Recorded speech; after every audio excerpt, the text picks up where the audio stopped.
오늘 말씀으로 에베소서 강해가 끝날 것 같습니다. 에베소서 강해를 보면 어떻게 보면 이렇게 디테일하게 보지 않고 좀 넓게 봤었어요. 넓게 보는 의도는 사도 바울의 마음이 무엇인지, 그 서신서가 편지가 관통하고 있는 그 의미가 무엇인가를 좀 발견하기 위함입니다. 어떨 때 보면 편지를 읽다 보면 어느 한 단어에 어느 한 문장에 그냥 꽂혀서 다른 거 다 잊어버릴 때가 있거든요.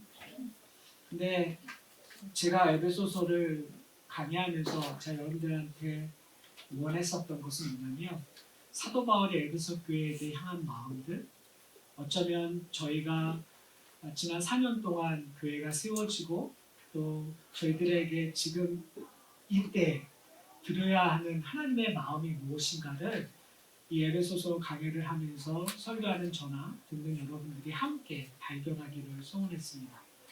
어땠는지는 모르겠어요. 이 시간을 통해서 저희들에게 부어주시는 하나님의 은혜를 또 한 번 소원해 봅니다. 오늘 본문의 끝, 에베소서의 끝이 이렇게 기록되어 있습니다.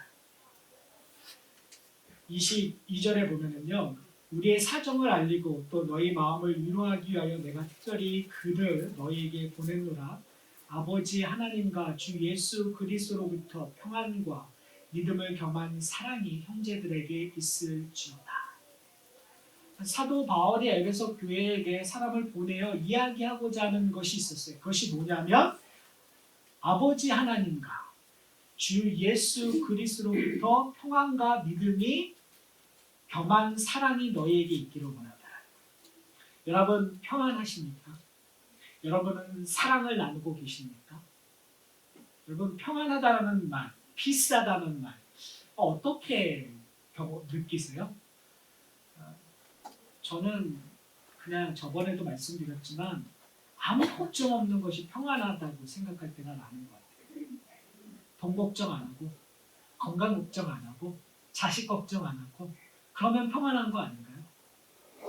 그런데 인생을 살아가면서 돈 걱정 안 하고 자식 걱정 안 하고 건강 걱정 안 하고 살아보신 적 있으세요?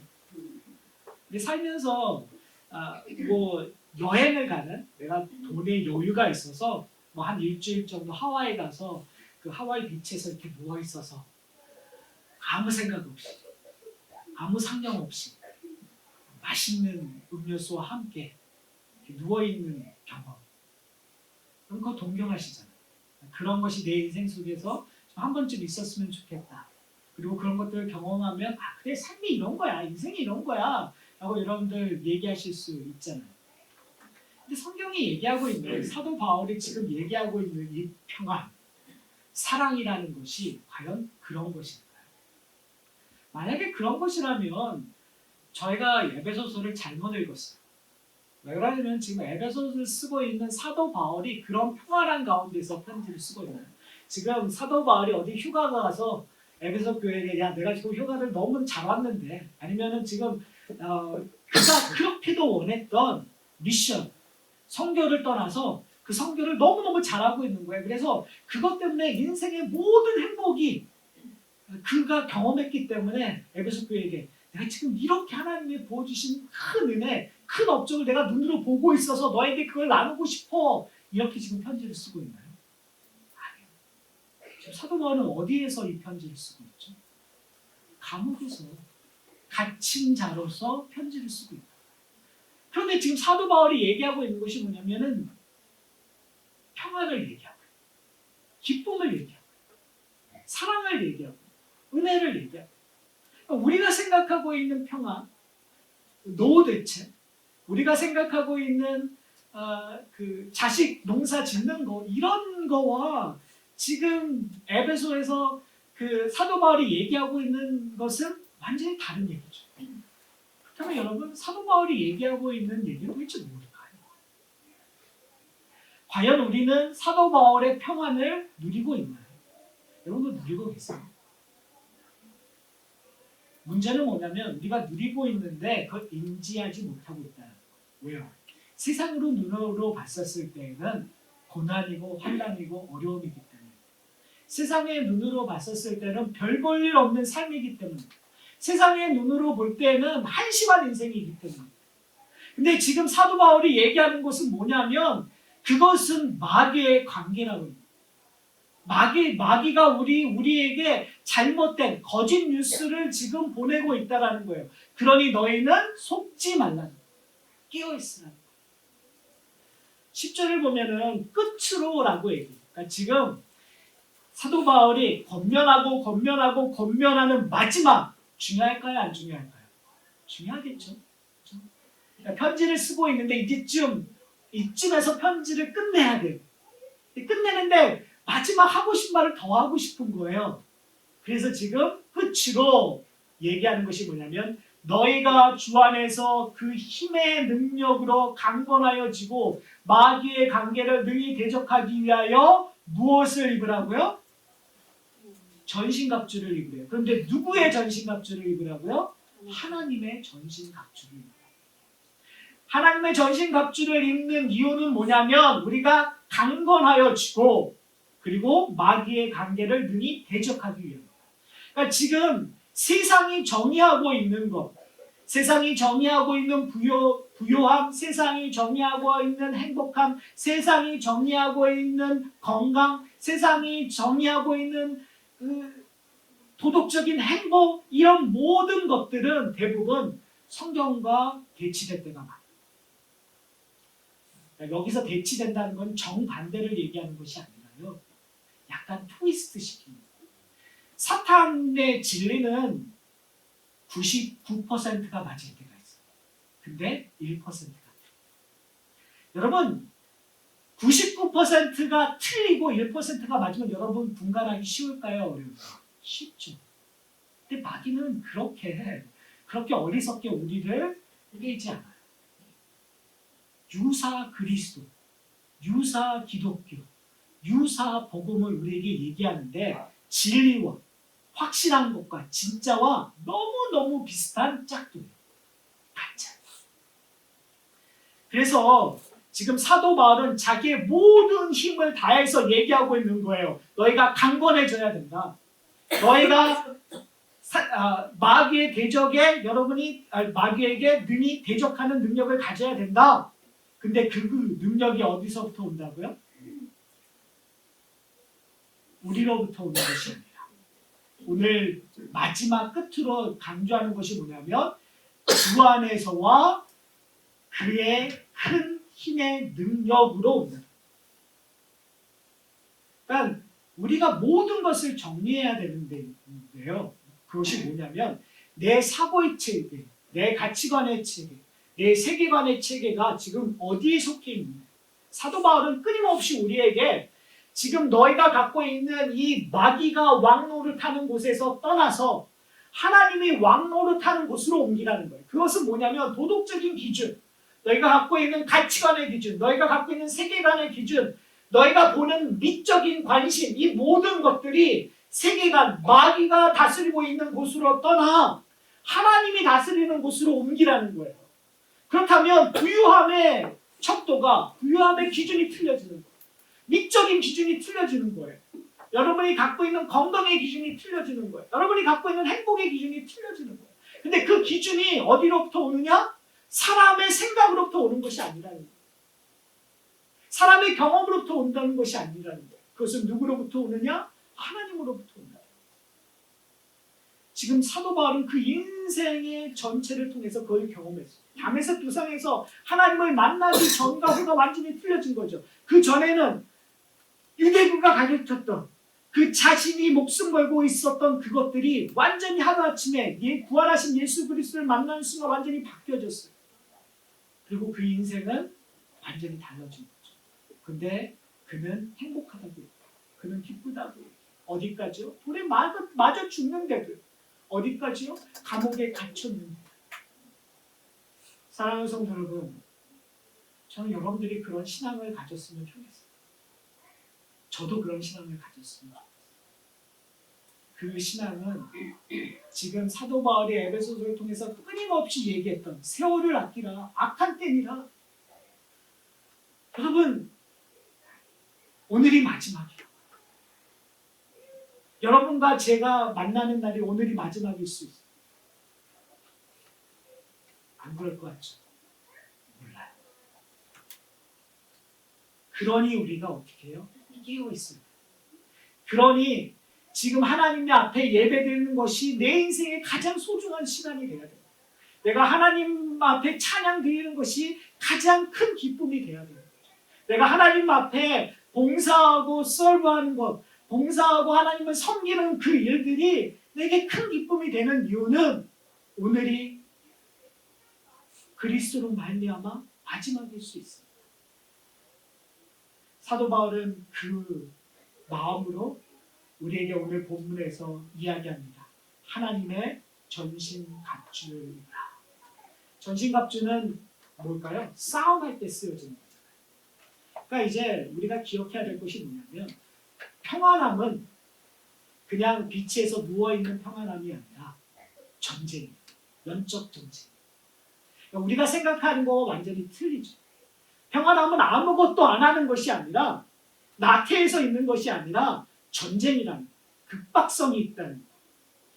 제가 말씀을 메일로 드렸을 때 예를 들었었던 것이 사대교회, 요한계시록에 나와 있는 사대교회인데 이 사대 도시는 난공불락의 산성이 있어요. 그러니까 난공불락의 산성은 성은 사람들의 문제점은 뭐냐면 우리는 결단코 망하지 않는다. 이들이 역사적으로 딱 2번 성이 함락되었거든요. 근데 그것도 정말 예상치 않은 곳으로 적군들이 들어와서 망했어요. 그 말은 뭐냐면 편안히 잠을 자고 있었다.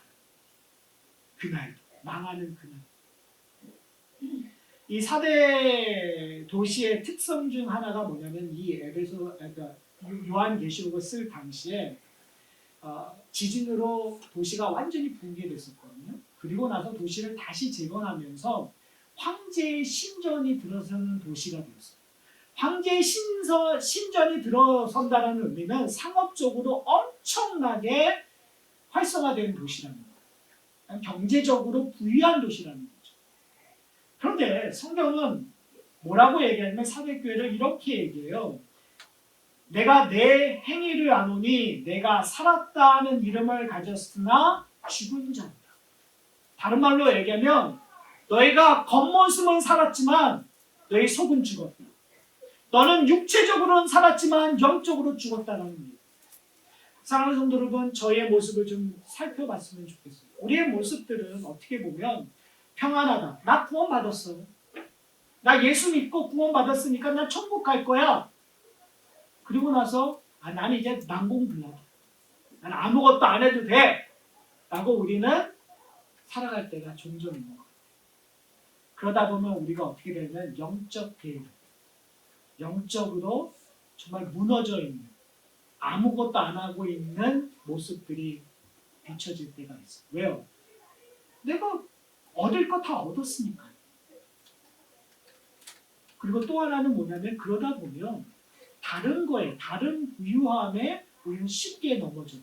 왜요? 내가 소유할 것, 영적인 것을 내가 믿는다라는 것을, 우리가 믿는다라는 것을 한국 성도님들이 대부분 보험 듣는다는 것으로 오해하고 있지만, 그렇죠? 천국에 갈 보험을 듣는다고 오해하고 있지만 그런 보험을 가졌으니까 이제는 내 마음대로 해도 된다는 거예요. 내가 보험을 가졌으니까 운전 험악하게도 해도 된다는 거예요. 난폭 운전해도 돼. 왜? 난 보험 있으니까.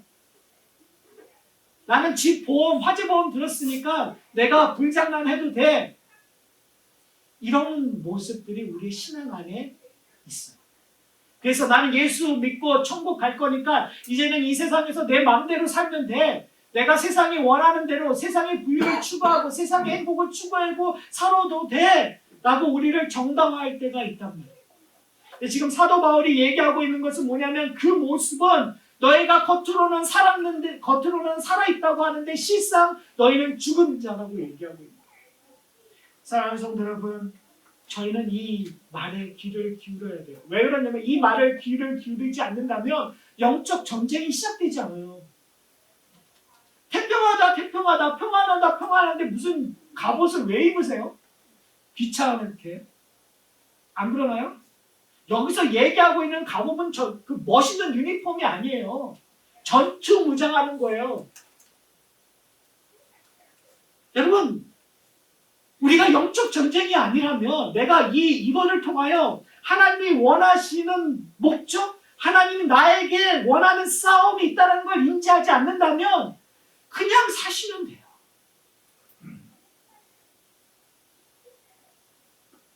굳이 이렇게 추운 날 예배드려 오시면 뭐예요? 굳이 우리가 헌금해서 뭐예요? 굳이 지금 여러분 예배드리고 있지만 이 예배드리기 위하여 전기공사하고 이거 대고 여기 있는 테이블 움직이고 붓케이스 움직이고 이거 다 누가 할게요? 제가 했나요? 안 했어요 저는. 여러분들이 하신 거잖아요.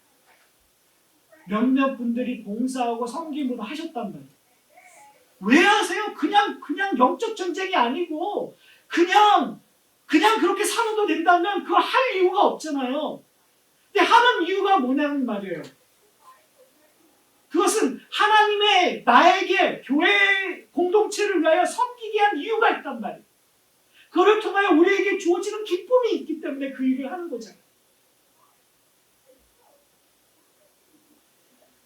우리가 기억해야 될 것은 영적 지금 얘기하는 전신갑주를 외우는 것이 중요한 게 아니에요. 평화의 신을 복음의 그 신을 신느냐 이게 어디에 뭐가 춤가 뭐가 허리띠가 뭐고 이거 외우는 거 중요할까요? 정말 하나도 안 중요하다고 생각해요.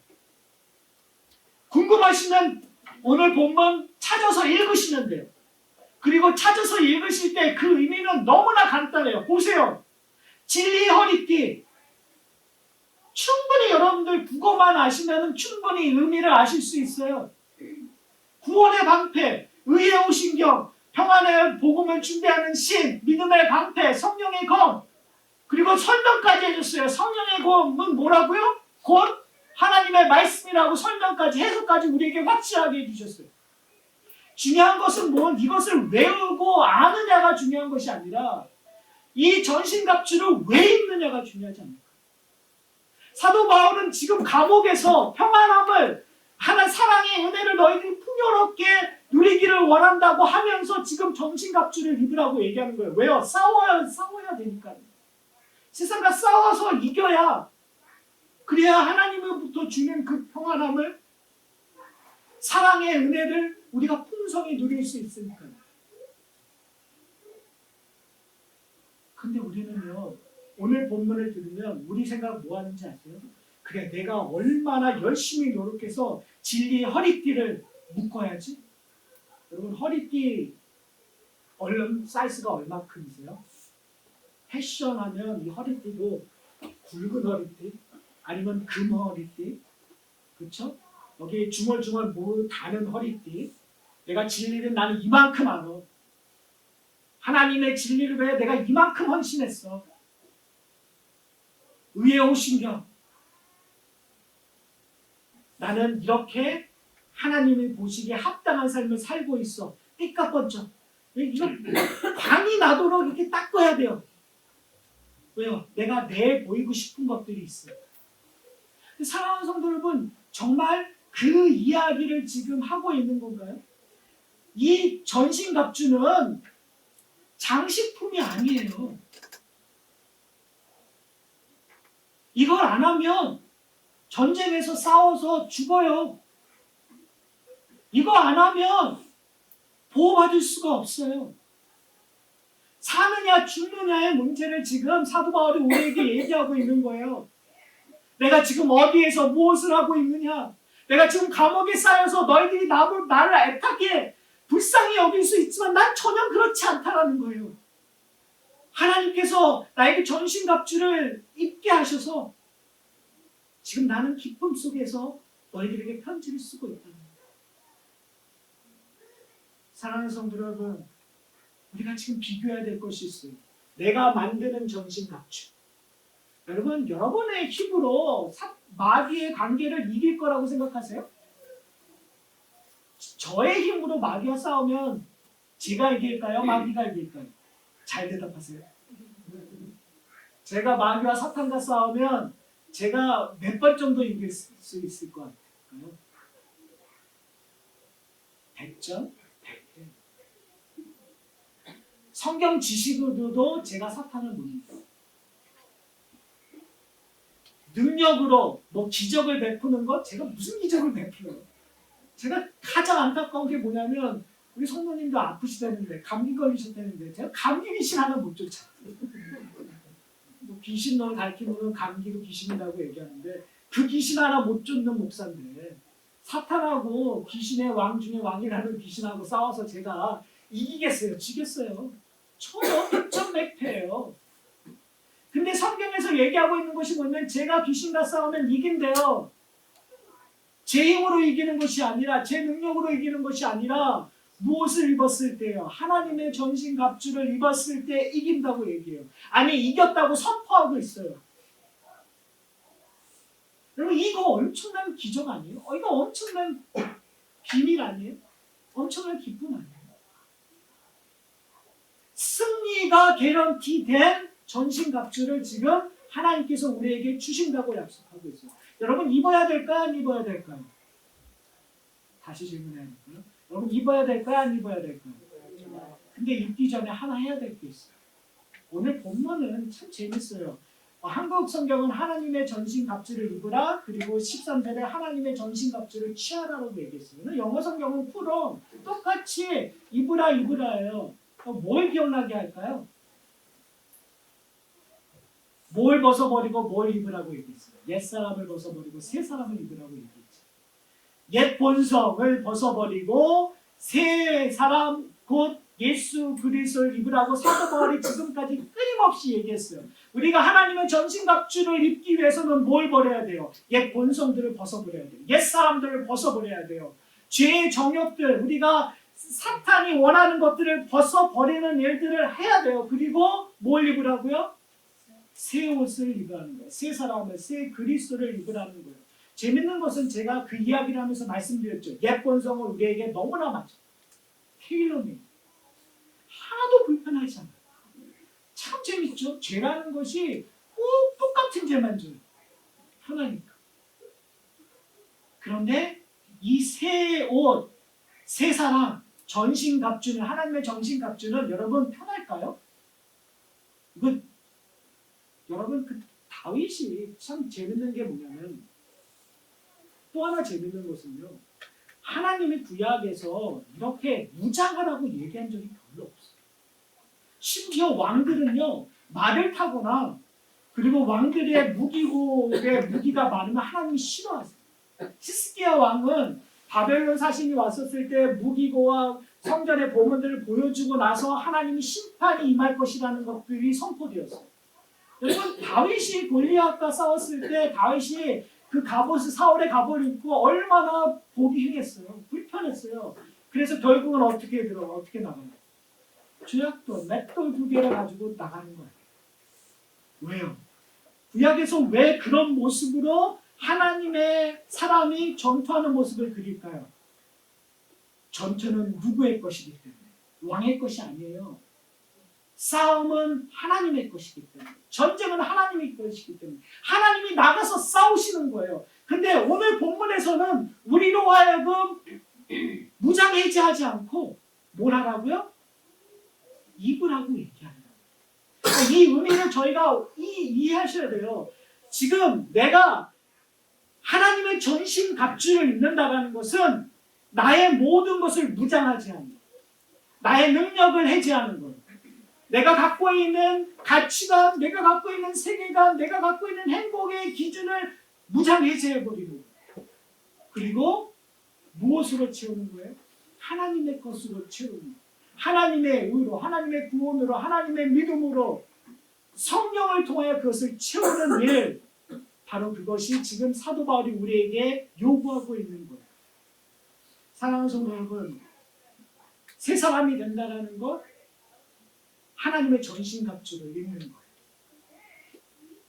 그리스도의 전신갑주는 우리가 만든 갑옷과 비교할 수가 없어요. 왜요? 우리의 것은 항상 나갈 것입니다. 우리의 것들은 뭔가 광내는 것밖에 더 할 수 없어요. 우리의 것들은 자랑하는 것밖에 없어요. 그러나 하나님의 것은 우리를 하여금 경외하게, 우리로 하여금 하나님의 은혜를 구하게 만들어. 그리고 누구를 찾게 해요? 하나님을 찾게. 저는 말씀을 준비하면서 저 인생을 한번 살펴봤습니다. 저 인생을 살펴보면서 가끔 이럴 때가 있어요. 하나님, 왜 제가 이 모양 이 꼴이죠? 라고 제 인생의 구비구비만큼 하나님 앞에 하소연하고 하나님 앞에 대들었었던 때가 있었던 거예요. 하나님, 왜 제가 이 모양 이 꼴밖에 안 돼요? 더 모든 거 더 할 수 있는데 저 괜찮은 사람인데요? 라고 했었을 때가 있었어요. 그러면서 제가 저를 포장하고 제가 뭔가 괜찮은 사람처럼 노력하려고 하는, 다른 사람들이 보기에는 참 열심이다, 뭐 이런 식으로 얘기할 수 있어요. 그러나 하나님께서는 저의 인생을 꼭 그렇게만 만들지 않으시고, 하나님께서 저를 치셔서 저로 하여금 하나님, 제가 할 수 있는 건 아무것도 없습니다를 고백하게 하시더라고요. 근데 거기에 유익이 뭔지 아세요? 제 인생의 모든 것과 바꿀 수 없는 하나님의 은혜를 고백하게 됩니다. 하나님의 은혜 없이는 아무것도 할 수 없다는 것을 깨닫게 되는 것. 전신갑주를 입는다는 건 바로 그거예요. 내가 하나님의 전신갑주를 입는 순간 오늘 본문에서 얘기하고 있는 이 구원의 투구가 내가 이루는 투구가 아니라는 것을 알게 되는 거죠. 성령의 검이 내 입으로 나오는 내 논리로 이야기되는 것이 아니라 하나님의 말씀의 논리를 끌려갈 수밖에 없는 나를 발견하게 되는 거예요. 믿음의 방패가 내 믿음으로 늘 실패하고 내 믿음은 방패적인 역할을 아무것도 할 수 없는 것을 깨닫고 예수 그리스도의 믿음의 방패를 붙잡는 것이 내가 살 길이라는 것을 아는 거예요. 불화살이 와도 그리스도 안에 들어가면 내가 살 수 있다는 걸 경험하는 거예요. 그것이 은혜예요. 내 의의 흉배를 호신경을 붙여봤자 내 의는 보잘것없는 비닐과 같이 송곳으로 찔러도 깨질 것만, 찢어질 것 같은 나의 의인데 그리스도의 의는 어떠한 해보로 쳐도 부서지지 않는 당당하고 그리고 완전한 것들. 그렇기 때문에 하나님께서 우리를 보셨을 때 어여삐 보시는, 의롭다고 여겨주시는 그 은혜를 다시 한번 발견하게 됩니다. 우리의 진리는 매번 풀어져요. 아무리 매도 풀어지고 풀어지는 거예요. 그러나 그리스도의 진리는 한 번 매면 결코 풀어지지 않아요. 그래서 영원한 그 진리, 그 진리의 허리에 띠를 우리는 묶고 있다는 걸 발견하게 됩니다. 그때 우리는 뭐밖에 고백할 수 없는 거죠? 하나님의 은혜밖에 고백할 수 없는 것. 지금 사도 바울은 그것을 알기에 우리에게 이렇게 얘기합니다. 18절에 보면 모든 기도와 간구를 항상 성령 안에서 기도하고 이를 위하여 깨어 구하기를 항상 힘쓰라. 여러분, 왜 사도 바울은 기도와 간구를 하라고 얘기하죠? 그리고 그것을 어디 안에서 하라고 얘기하고 있죠? 여러분, 기도는 내가 하나님 앞에 쥐불 청구서를 내는 것이 아니라고 우리는 익히 알고 있어요. 기도는 우리가 하나님 앞에 나가는 거예요. 기도는 우리가 원하는 기복적인 신앙의 기도가 얼마나 나쁜 건 우리 여러분들 다 알고 계세요. 근데 기도는 또 다른 면을 오늘 본문에서 얘기하고 있는데 그것은 성령 앞으로 나가요. 성령을 의지합니다. 성령을 왜 의지할까요? 여러분 생각해 보셨어요? 그러면 전신갑주를 입는 것 이거 쉬울까요? 어려울까요? 말은 쉬워요. 왜요? 지금 그러니까 에베소서를 통해서 사도 바울이 계속 얘기하는 것이 뭐냐면 이것은 선물이라고 합니다. 하나님께서 덩하니 가만히 있는데 그냥 예로요. 우리 그냥 누워있는데 하나님께서 옛다 선물이다 하고 딱 던진 거예요. 아주 쉽게 얘기해요. 우리 아무것도 안 했는데 선물이에요. 그러니까 쉽잖아요. 받았으니까. 내가 뭘 하든 안 하든 받았어요. 너무나 쉬워요. 문제는 뭐냐면 폈는데 조립하기가 이 매뉴얼을 봐도 모르는 거예요. 매뉴얼대로 한번 해봤는데 안 돼요. 나사 한두 빠지는 거는 예산 일이고요. 해놨는데 거꾸로 뒤집어졌고요. 근데도 가끔 이런 분들이 있죠. 매뉴얼도 보지 않고 자기 마음대로 그리고 해놓고서는 화분 바지를 쓰는 그렇죠? 그 기능을 전혀 하지 않고 딴 데 쓰고 있는 우리 그런 모습들 보자. 그리고 나름대로 기뻐하는 그것도 아마 좋긴 하지만 하나님께서 원하시는 것은 뭐냐면 하나님이 원하시는 대로 쓰기를 원하시는 거죠. 그러기 위해서 우리가 뭘 해야 된다고요? 성령 안에서 기도와 간구를 해요.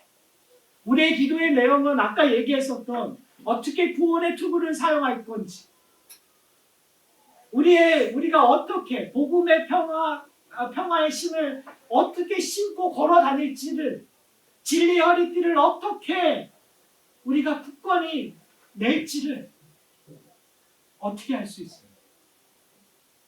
우리는 조금 전에 옮겨왔는데 우리는 죄 아래서 사탄의 자식으로 살던 우리가 이쪽으로 왔는데 이제 겨우 글 읽는 것을 배웠는데 우리가 어떻게 알 수 있어요? 근데 왜 기도 안 했어요? 왜 하나님한테 간구 안 했어요? 중요한 걸 줬는데 하나님, 성령님 와서 이거 조립해줘요 라고 때를 쓰셔야 돼요? 안 쓰셔야 돼요? 쓰셔야 된단 말이에요. 그래야 우리가 그걸 놀면서 기뻐할 수 있잖아요.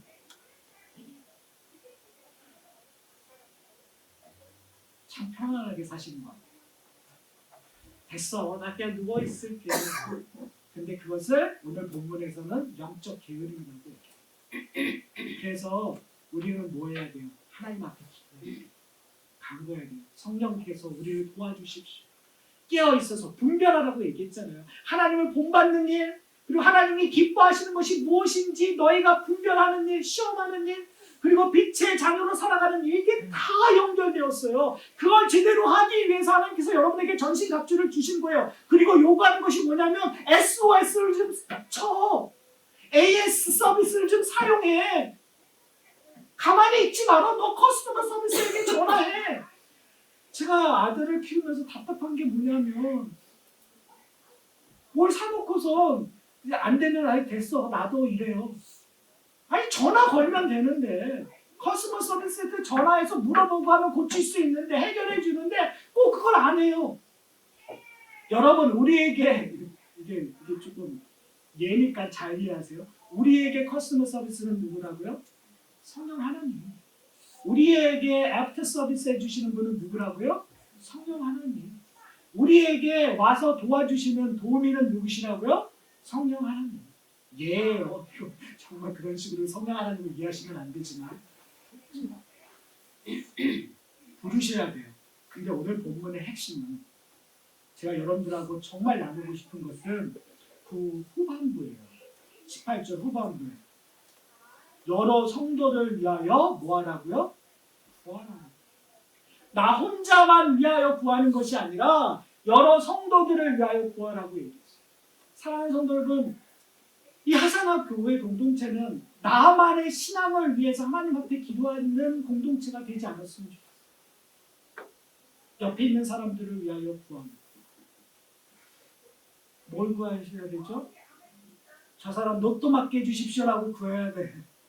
그거 아니고요. 뭘 위해서? 성령이 그의 도우미가 되게끔 하나님 그의 삶을 좀 주장해 주세요. 하나님 그가 영적의 게으름에서 벗어나 하나님을 찾을 수 있게끔 하나님 제발 좀 도와주세요. 하나님 그가 전신갑주의 능력을 깨닫게 좀 도와주세요. 그럼 이렇게 기도하셔요. 그것이 우리를 하나의 공동체로 부르신 이유고 그리고 우리가 이 공동체를 세워감으로 그것을 풍성히 누리게 돼야 되는 목적입니다. 이제 에베소서를 강의를 마치려고 합니다. 사도 바울이 지금 평안한 좋은 자리에 있는 것이 아니라 감옥에 갇힌 자로서 그는 담대히 얘기합니다. 우리 주 예수 그리스도를 변함없이 사랑하는 모든 자에게 은혜가 있을지. 여러분에게 은혜가 있기를 소원합니다. 그 은혜를 풍성히 누림으로 말미암아 우리의 삶, 이 하산할교회 공동체의 삶이 풍요롭기를 소원합니다. 다 같이 기도하시겠습니다.